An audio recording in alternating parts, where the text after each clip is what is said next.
Hello everyone. आज हम लोग देखेंगे बीएसएससी सीजीएल और SSC CGL general studies mock test series का सेट नंबर 1। इसमें हम लोग टोटल 50 क्वेश्चन कवर करेंगे। तो आते हैं पहले क्वेश्चन पे। सैडलर आयोग संबंधित था। आपके पास ऑप्शन है, ऑप्शन ए न्यायपालिका से, ऑप्शन बी है राजस्व प्रशासन से, ऑप्शन सी है एजुकेशन से, शिक्षा से, ऑप्शन डी है पुलिस प्रशासन से। सही आंसर यहाँ पे क्या होगा? ऑप्शन सी आपका यहाँ पे सही आंसर हो जाएगा, एजुकेशन से या शिक्षा से। सैडलर आयोग किससे संबंधित था? तो ऑप्शन सी आपका यहाँ पे सही आंसर होगा, एजुकेशन से। नेक्स्ट आते हैं, निम्नलिखित में से किसे राष्ट्रीय आंदोलन में उदारवादी के रूप में नहीं जाना जाता था? आपके पास ऑप्शन है, ऑप्शन ए बाल गंगाधर तिलक, ऑप्शन बी है दादा भाई नौरोजी, ऑप्शन सी है M G Ranade, option D है इनमें से कोई भी नहीं। सही आंसर यहाँ पे क्या होगा? ऑप्शन ए आपका यहाँ पे सही आंसर हो जाएगा, बाल गंगाधर तिलक। ये गरम दल के नेता थे। बाकी जो दादा भाई नौरोजी हुए, एम जी रनाडे, ये इन्हें उदारवादी के रूप में जाना जाता था। नेक्स्ट आते हैं, ऋग्वेद के किस मंडल में गायत्री मंत्र का उल्लेख है? आपके पास ऑप्शन है, ऑप्शन ए तीसरे, ऑप्शन बी है चौथे, ऑप्शन सी है पाँचवें, ऑप्शन डी है 9वें मंडल में। सही आंसर यहाँ पे क्या होगा? ऑप्शन ए आपका यहाँ पे सही आंसर हो जाएगा, तीसरे मंडल में। ऋग्वेद के किस मंडल में गायत्री मंत्र का उल्लेख है? तो ऑप्शन ए आपका यहाँ पे सही आंसर हो जाएगा, तीसरे मंडल में। नेक्स्ट आते हैं, गुप्त साम्राज्य के संदर्भ में दिल्ली में लौह स्तंभ किसके समय में बनवाया गया था? आपके पास ऑप्शन है, option A Samudragupta, option B है चंद्रगुप्त द्वितीय, ऑप्शन सी है सम्राट अशोक, ऑप्शन डी है कुमारगुप्त प्रथम। सही आंसर यहाँ पे क्या होगा? ऑप्शन बी आपका यहाँ पे सही आंसर हो जाएगा, चंद्रगुप्त द्वितीय। गुप्त साम्राज्य के संदर्भ में दिल्ली में लौह स्तंभ आयरन पिलर किसके समय में बनवाया गया था? तो ऑप्शन बी आपका यहाँ पे सही आंसर हो जाएगा, चंद्रगुप्त द्वितीय। नेक्स्ट आते हैं, निम्नलिखित में से किसे बॉम्बे ट्रायम्विरेट के रूप में भी जाना जाता है?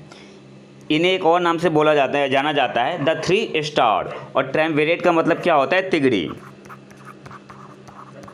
आपके पास ऑप्शन है, ऑप्शन ए तिलक, गोखले और नौरोजी को, ऑप्शन बी है तिलक, मेहता, तैयब जी, ऑप्शन सी है नौरोजी, तेलंग और देशमुख, ऑप्शन डी है मेहता, तेलंग और तैयब जी। सही आंसर यहाँ पे क्या होगा? ऑप्शन डी आपका यहाँ पे सही आंसर हो जाएगा, मेहता, तेलंग और तैयब जी। बॉम्बे ट्रायम्विरेट के रूप में किन्हें जाना जाता है? तो मेहता, तेलंग और तैयब जी को। नेक्स्ट आते हैं, शारदा मणि कौन थी? आपके पास ऑप्शन है, ऑप्शन ए राजा राम मोहन राय की पत्नी, ऑप्शन बी है रामकृष्ण परमहंस की पत्नी, ऑप्शन सी है स्वामी विवेकानंद की माता, ऑप्शन डी है केशव चंद्र सेन की बेटी। सही आंसर यहाँ पे क्या होगा? ऑप्शन बी आपका यहाँ पे सही आंसर हो जाएगा, रामकृष्ण परमहंस की पत्नी। शारदा मणि कौन थी? रामकृष्ण परमहंस की पत्नी। नेक्स्ट आते हैं, संविधान सभा ने राष्ट्रीय ध्वज कब अपनाया था? आपके पास ऑप्शन है, ऑप्शन ए 22 जुलाई 1947 को, ऑप्शन बी है 23 जुलाई 1947, ऑप्शन सी है 25 जुलाई 1947, ऑप्शन डी है 15 अगस्त 1947। सही आंसर यहाँ पे क्या होगा? ऑप्शन ए आपका यहाँ पे सही आंसर हो जाएगा, 22 जुलाई 1947 को संविधान सभा ने राष्ट्रीय ध्वज कब अपनाया था? तो ऑप्शन ए आपका यहाँ पे सही आंसर होगा, 22 जुलाई 1947 को। नेक्स्ट आते हैं, संविधान सभा ने किस तारीख को डॉक्टर बी आर अम्बेडकर की अध्यक्षता में एक मसौदा समिति ड्राफ्टिंग कमेटी की स्थापना की? आपके पास ऑप्शन है, ऑप्शन ए 13 दिसंबर 1946 को, ऑप्शन बी है 22 जनवरी 1947, ऑप्शन सी है 29 अगस्त 1947, ऑप्शन डी है 27 अगस्त 1947। सही आंसर यहाँ पे क्या होगा? ऑप्शन सी आपका यहाँ पे सही आंसर हो जाएगा, 29 अगस्त 1947 को संविधान सभा ने किस तारीख को डॉक्टर बी आर अम्बेडकर की अध्यक्षता में एक ड्राफ्टिंग कमेटी मसौदा समिति की स्थापना की? तो ऑप्शन सी आपका यहाँ पे सही आंसर हो जाएगा, 29 अगस्त 1947 को। नेक्स्ट आते हैं, डॉक्टर बी आर अम्बेडकर के अधीन संविधान सभा की प्रारूप समिति में कितने अन्य सदस्य थे? आपके पास ऑप्शन है, ऑप्शन ए 9, ऑप्शन बी है 10, ऑप्शन सी है 7, ऑप्शन डी है 6। सही आंसर यहाँ पे क्या होगा?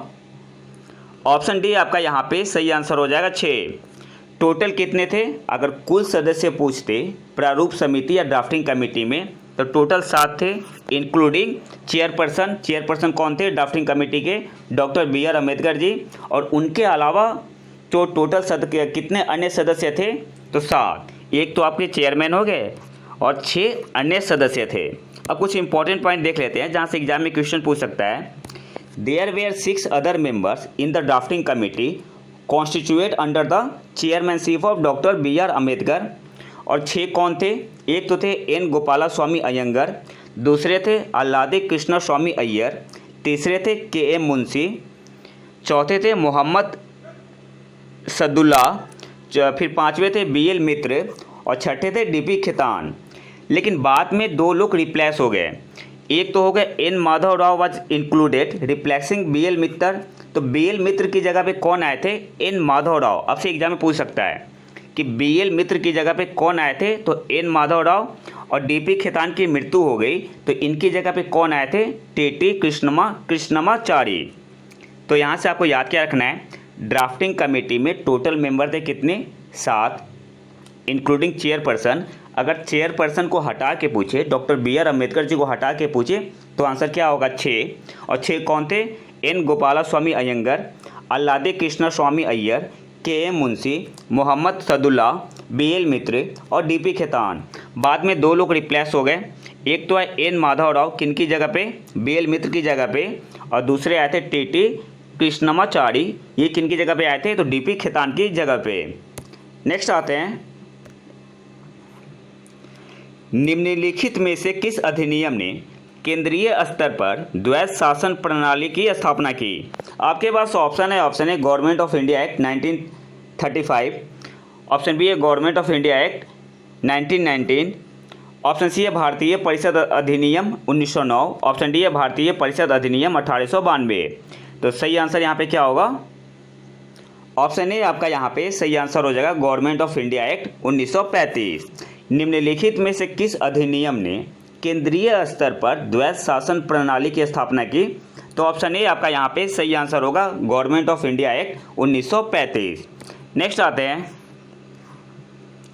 हमारे संविधान के किस भाग में पंचायतों की त्रिस्तरीय व्यवस्था की परिकल्पना की गई है? आपके पास ऑप्शन है पार्ट 10, ऑप्शन बी है पार्ट 9 में, ऑप्शन सी है पार्ट 5 में, ऑप्शन डी है पार्ट 12 में। सही आंसर यहाँ पे क्या होगा? ऑप्शन बी आपका यहाँ पे सही आंसर हो जाएगा पार्ट 9 में। हमारे संविधान के किस भाग में पंचायतों की त्रिस्तरीय व्यवस्था की परिकल्पना की गई है? तो ऑप्शन बी आपका यहाँ पे सही आंसर होगा पार्ट 9 में। नेक्स्ट आते हैं, पंचायतों को संविधान का दर्जा किस अनुच्छेद के तहत दिया गया है? आपके पास ऑप्शन है आर्टिकल 226, ऑप्शन बी है आर्टिकल 240, ऑप्शन सी है आर्टिकल 243, ऑप्शन डी है आर्टिकल 108। सही आंसर यहाँ पे क्या होगा? ऑप्शन सी आपका यहाँ पे सही आंसर हो जाएगा आर्टिकल 243। पंचायतों को संविधान का दर्जा किस अनुच्छेद के तहत दिया गया है?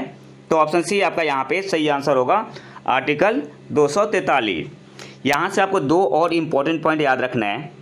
सबसे पहले तो 73rd अमेंडमेंट किससे संबंधित है? तो रूरल लोकल गवर्नमेंट या पंचायती राज इंस्टीट्यूशन से। और 74th जो अमेंडमेंट था एक किससे संबंधित था? अर्बन लोकल गवर्नमेंट से या नगर पालिका से। तो आपको यहाँ पे 2 पॉइंट याद रखना है। जो 73rd अमेंडमेंट था एक किससे संबंधित था? रूरल लोकल गवर्नमेंट या पंचायती राज इंस्टीट्यूशन से।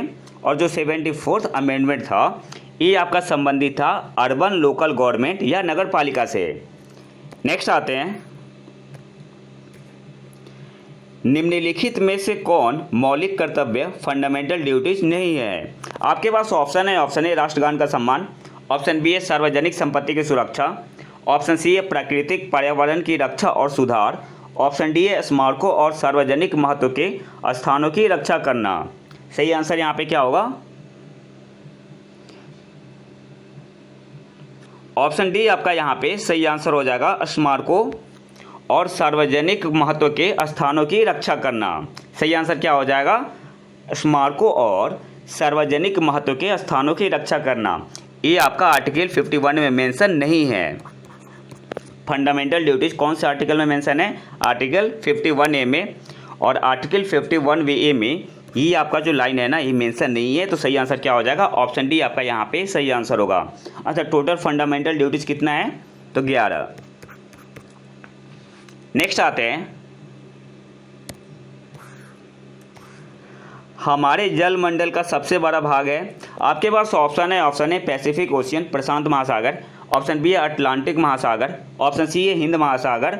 ऑप्शन डी है अंटार्कटिका। सही आंसर यहाँ पे क्या होगा? ऑप्शन ए आपका यहाँ पे सही आंसर होगा, प्रशांत महासागर। हमारे जलमंडल का सबसे बड़ा भाग है। ऑप्शन ए आपका यहाँ पे सही आंसर होगा, प्रशांत महासागर या पैसिफिक ओशियन। नेक्स्ट आते हैं, निम्नलिखित में से कौन सा समुद्र सबसे गहरा है? आपके पास ऑप्शन है बेरिंग सागर। ऑप्शन बी है दक्षिण चीन सागर। ऑप्शन सी है जापान सागर। ऑप्शन डी है भूमध्य सागर। सही आंसर यहाँ पे क्या होगा? ऑप्शन बी आपका यहाँ पे सही आंसर हो जाएगा, साउथ चाइना सी या दक्षिण चीन सागर। नेक्स्ट आते हैं,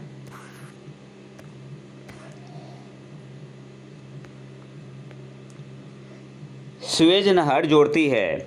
आपके पास ऑप्शन है काला सागर और लाल सागर को, black sea and red sea को।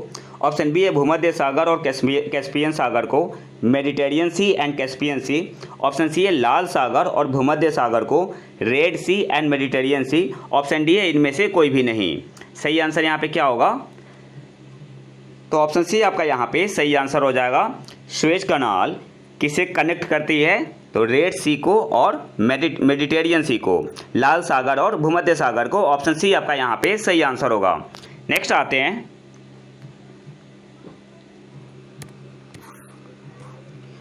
निम्नलिखित में से कौन सा राज्य बांग्लादेश के साथ सीमा नहीं बनाता है? आपके पास ऑप्शन है मणिपुर। ऑप्शन बी है मेघालय। ऑप्शन सी है त्रिपुरा। ऑप्शन डी है मिजोरम। सही आंसर यहाँ पे क्या होगा? ऑप्शन ए आपका यहाँ पे सही आंसर हो जाएगा, मणिपुर। बांग्लादेश के साथ कौन सा राज्य सीमा साझा करता है? तो एक तो हो गया मेघालय, त्रिपुरा, मिजोरम, इसके अलावा वेस्ट बंगाल और असम। तो यहाँ पे सही आंसर क्या होगा? ऑप्शन ए आपका यहाँ पे सही आंसर होगा, मणिपुर। नेक्स्ट आते हैं, निम्नलिखित में से कौन सा भारतीय राज्य भूटान के साथ सीमा साझा नहीं करता है? आपके पास ऑप्शन है Sikkim. Option B Meghalaya. Option C है अरुणाचल प्रदेश। ऑप्शन डी है पश्चिम बंगाल। सही आंसर यहाँ पे क्या होगा? ऑप्शन बी आपका यहाँ पे सही आंसर हो जाएगा, पश्चिम बंगाल। निम्नलिखित में से कौन सा भारतीय राज्य भूटान के साथ सीमा साझा नहीं करता है? तो सिक्किम भी करती है, अरुणाचल प्रदेश भी सीमा साझा करती है और पश्चिम बंगाल भी करती है। तो ऑप्शन बी आपका यहाँ पे सही आंसर हो जाएगा, मेघालय। नेक्स्ट आते हैं, निम्नलिखित में से कौन सी एक पहाड़ी है जहाँ पूर्वी घाट और पश्चिमी घाट मिलते हैं? आपके पास ऑप्शन है अन्नामलाई हिल्स। ऑप्शन बी है नीलगिरी की पहाड़ियाँ। ऑप्शन सी है सेओराय हिल्स। ऑप्शन डी है इलायची की पहाड़ियाँ।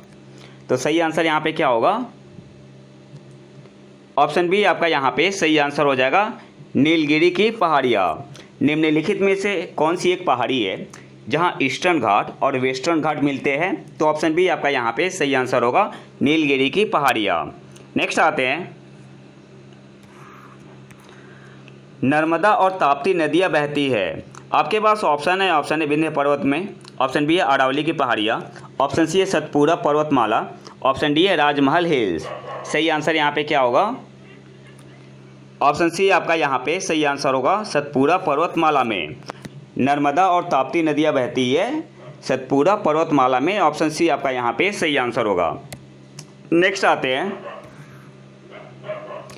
इलायची की पहाड़ियाँ कार्डामम हिल्स किस राज्य की सीमा पर स्थित है? आपके पास ऑप्शन है कर्नाटक और तमिलनाडु। ऑप्शन बी है कर्नाटक और केरल। ऑप्शन डी है तमिलनाडु और आंध्र प्रदेश। ऑप्शन डी है केरल और तमिलनाडु। सही आंसर यहाँ पे क्या होगा? ऑप्शन डी आपका यहाँ पे सही आंसर हो जाएगा, केरल और तमिलनाडु।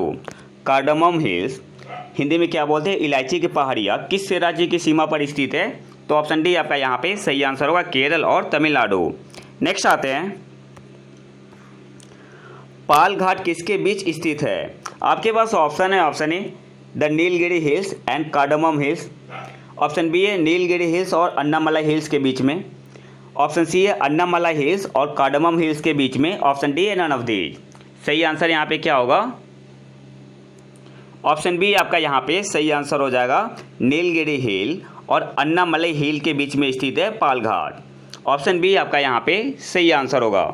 नेक्स्ट आते हैं,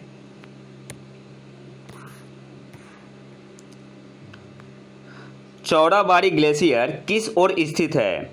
आपके पास ऑप्शन है। ऑप्शन ए केदारनाथ मंदिर के दक्षिण। ऑप्शन बी है केदारनाथ मंदिर के पश्चिम। ऑप्शन सी है केदारनाथ मंदिर के उत्तर। ऑप्शन डी है केदारनाथ मंदिर के पूर्व। सही आंसर यहाँ पे क्या होगा? ऑप्शन सी आपका यहाँ पे सही आंसर हो जाएगा, केदारनाथ मंदिर के उत्तर। तो चौड़ाबाड़ी ग्लेशियर है किस ओर स्थित है? तो ऑप्शन सी आपका यहाँ पे सही आंसर होगा, केदारनाथ मंदिर के उत्तर। नेक्स्ट आते हैं, भारत के पश्चिमी तटीय मैदान के उत्तरी भाग को और किस नाम से जाना जाता है? आपके पास ऑप्शन है। Option A Konkan. Option B है मालाबार। ऑप्शन सी है कोरोमंडल। ऑप्शन डी है इनमें से कोई भी नहीं। सही आंसर यहाँ पे क्या होगा? ऑप्शन ए आपका यहाँ पे सही आंसर हो जाएगा, कोंकण। भारत के पश्चिमी तटीय मैदान के उत्तरी भाग को और किस नाम से भी जाना जाता है? तो ऑप्शन ए आपका यहाँ पे सही आंसर होगा, कोंकण। नेक्स्ट आते हैं,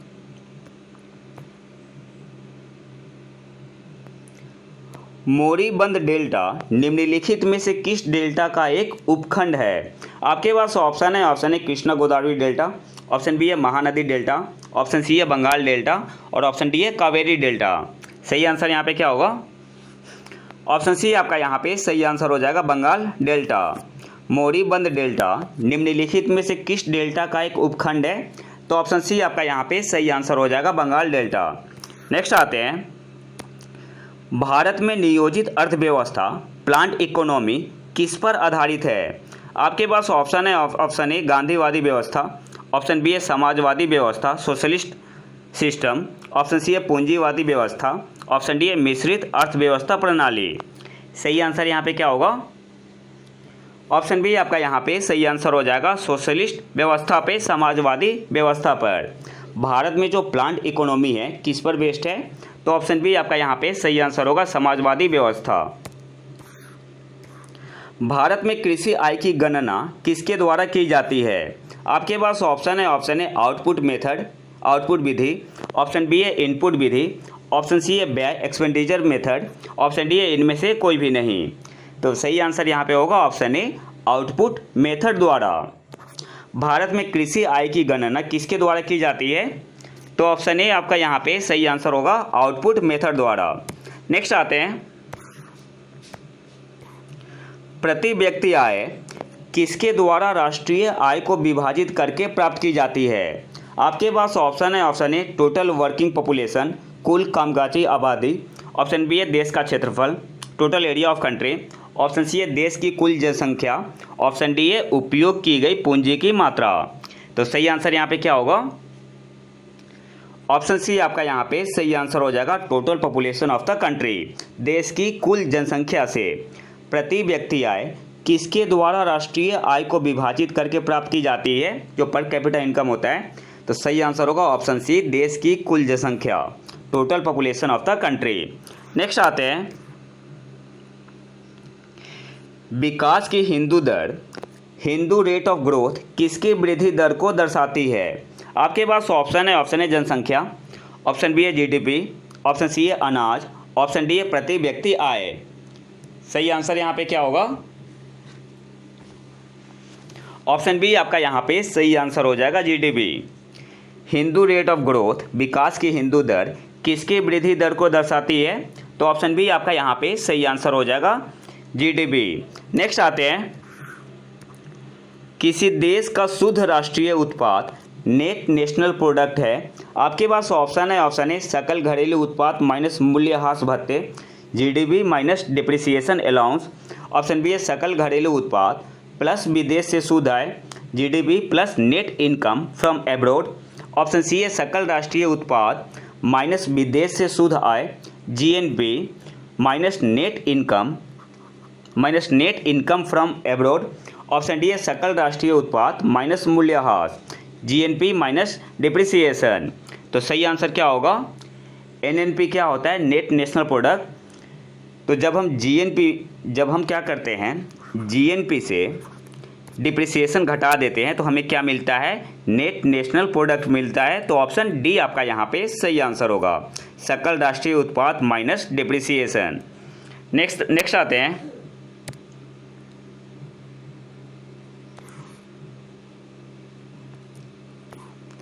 दो 2022 रणजी ट्रॉफी का विजेता कौन है। आपके पास ऑप्शन है मध्य प्रदेश, ऑप्शन बी है कर्नाटक, ऑप्शन सी है केरल, ऑप्शन डी है झारखंड। सही आंसर यहाँ पे क्या होगा, ऑप्शन ए आपका यहाँ पे सही आंसर हो जाएगा, मध्य प्रदेश। 2022 रणजी ट्रॉफी का विजेता कौन है, तो ऑप्शन ए आपका यहाँ पे सही आंसर होगा, मध्य प्रदेश। और इन्होंने हराया किसे था, तो मुंबई को, और इन्होंने इस बार पहली बार रणजी ट्रॉफी जीता है। नेक्स्ट आते हैं, प्रोजेक्ट 75 इंडिया या P75I किस भारतीय सशस्त्र बल से संबंधित है। आपके पास ऑप्शन है भारतीय सेना, ऑप्शन बी है भारतीय नौसेना, ऑप्शन सी है भारतीय वायुसेना, ऑप्शन डी है भारतीय तट रक्षक से। सही आंसर यहाँ पे क्या होगा, ऑप्शन बी आपका यहाँ पे सही आंसर हो जाएगा, भारतीय नौसेना। प्रोजेक्ट 75I किस भारतीय सशस्त्र बल से संबंधित है, तो ऑप्शन बी आपका यहाँ पे सही आंसर हो जाएगा, भारतीय नौसेना। नेक्स्ट आते हैं, पहला विश्व एथलेटिक्स दिवस कब मनाया गया था। आपके पास ऑप्शन है 2016 में, ऑप्शन बी है 1992 में, ऑप्शन सी है 1982 में, ऑप्शन डी है 1996 में। सही आंसर यहाँ पे क्या होगा, ऑप्शन डी आपका यहाँ पे सही आंसर हो जाएगा, 1996 में। पहला विश्व एथलेटिक्स दिवस कब मनाया गया था, तो ऑप्शन डी आपका यहाँ पे सही आंसर होगा, 1996 में। नेक्स्ट आते हैं, 2022 टेम्पल्टन पुरस्कार प्राप्तकर्ता कौन है। आपके पास ऑप्शन है रोजर पेनरोज, ऑप्शन बी है शशि थरूर, ऑप्शन सी है फ्रैंक विल्जेक, ऑप्शन डी है इनमें से कोई भी नहीं। सही आंसर यहाँ पे क्या होगा, ऑप्शन सी आपका यहाँ पे सही आंसर हो जाएगा, फ्रैंक विल्जेक। 2022 टेम्पल्टन पुरस्कार प्राप्तकर्ता कौन है, तो ऑप्शन सी आपका यहाँ पे सही आंसर हो जाएगा, फ्रैंक विल्जेक। नेक्स्ट आते हैं, किस संस्थान ने युवा पर्यटन क्लब स्थापित करने की घोषणा की है। आपके पास ऑप्शन है CBSE, ऑप्शन बी है UGC, ऑप्शन सी है AICTE, ऑप्शन डी है नीति आयोग। सही आंसर यहाँ पे क्या होगा, ऑप्शन ए आपका यहाँ पे सही आंसर हो जाएगा, CBSE। किस संस्थान ने युवा पर्यटन क्लब स्थापित करने की घोषणा की है, तो ऑप्शन ए आपका यहाँ पे सही आंसर हो जाएगा, CBSE। नेक्स्ट आते हैं, किस भारतीय बैंक ने सीमा पार व्यापार वित्त सेवा ट्रेड नेक्स्ट लॉन्च किया। आपके पास ऑप्शन है स्टेट बैंक ऑफ इंडिया ने, ऑप्शन बी है HDFC बैंक, ऑप्शन सी है union bank of India, option D है एक्सिस बैंक।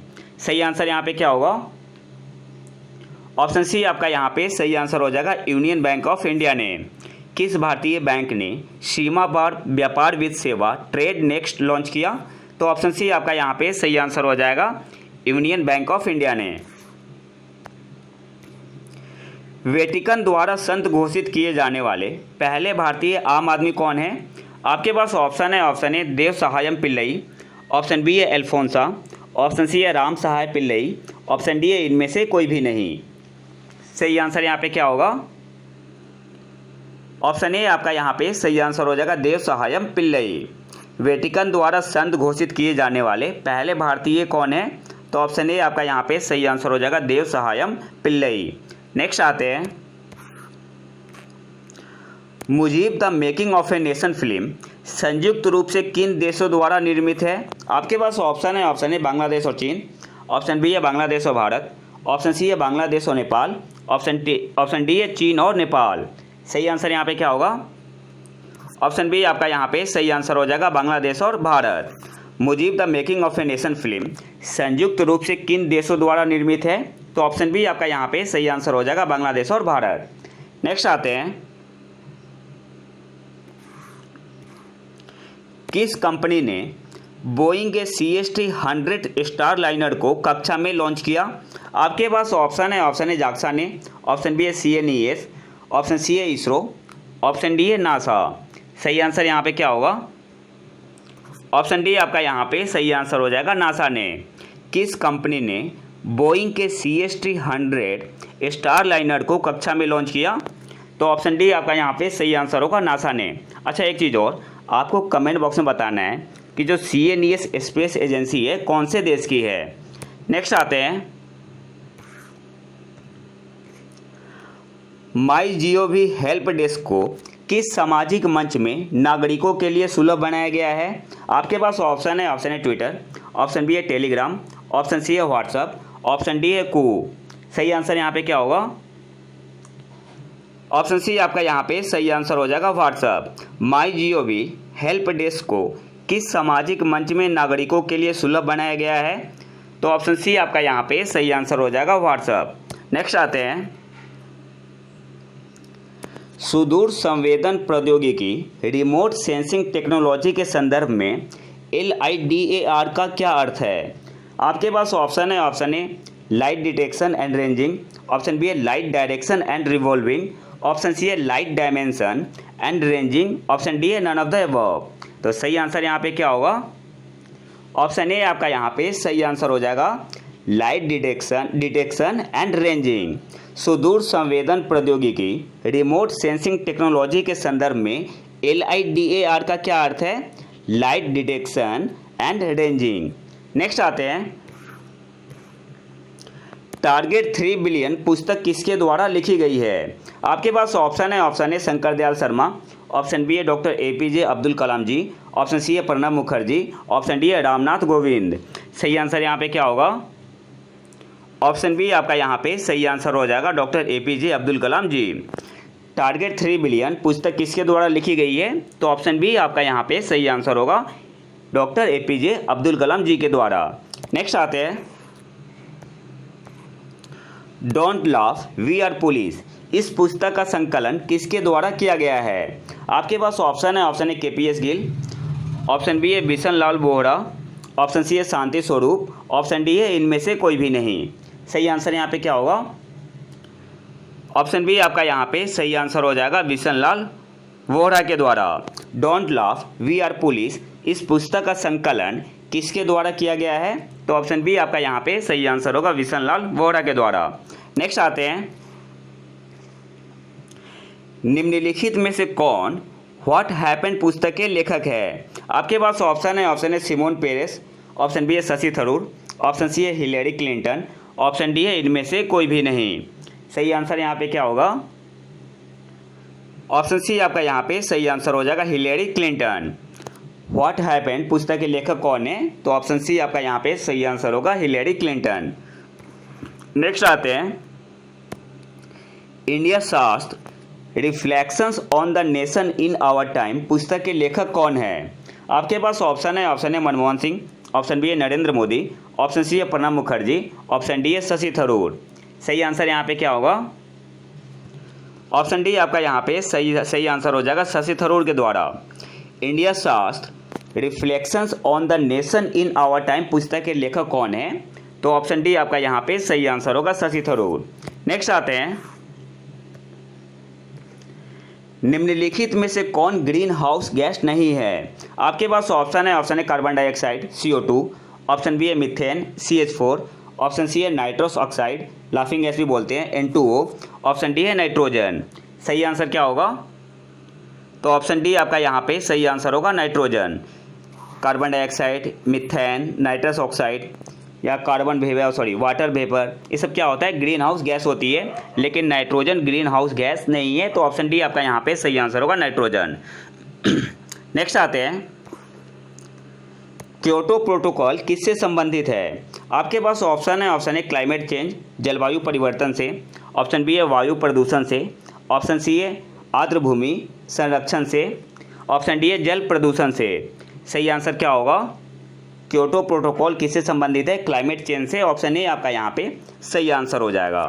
नेक्स्ट आते हैं, निम्नलिखित में से कौन ऊर्जा का नवीकरणीय स्रोत है? आपके पास ऑप्शन है, ऑप्शन ए कोयला, ऑप्शन बी है सौर ऊर्जा, ऑप्शन सी है पेट्रोल, ऑप्शन डी है परमाणु ऊर्जा। सही आंसर यहाँ पे क्या होगा? ऑप्शन बी आपका यहाँ पे सही आंसर हो जाएगा, सोलर एनर्जी, सौर ऊर्जा। नेक्स्ट आते हैं, निम्नलिखित में से कौन पहले अफ्रीकी संयुक्त राष्ट्र महासचिव रहे हैं? आपके पास ऑप्शन है, ऑप्शन ए बान की मून, ऑप्शन बी है यू थांट, ऑप्शन सी है Boutros Boutros Ghali, option D है इनमें से कोई भी नहीं। सही आंसर क्या होगा? ऑप्शन सी आपका यहाँ पे सही आंसर हो जाएगा, बुतरस बुतरस घाली। निम्नलिखित में से कौन पहले अफ्रीकी संयुक्त राष्ट्र महासचिव रहे हैं? तो ऑप्शन सी आपका यहाँ पे सही आंसर होगा, बुतरस बुतरस घाली। और आखिरी क्वेश्चन पे आते हैं, मानवाधिकारों की सार्वभौम घोषणा universal declaration of human rights में कितने आर्टिकल है? आपके पास ऑप्शन है, ऑप्शन है 30, ऑप्शन बी है 28, ऑप्शन सी है 20, ऑप्शन डी है 10। सही आंसर यहाँ पे क्या होगा? ऑप्शन ए आपका यहाँ पे सही आंसर हो जाएगा 30। मानवाधिकारों की सार्वभौम घोषणा universal declaration of human rights में कितने आर्टिकल है? तो आंसर क्या होगा?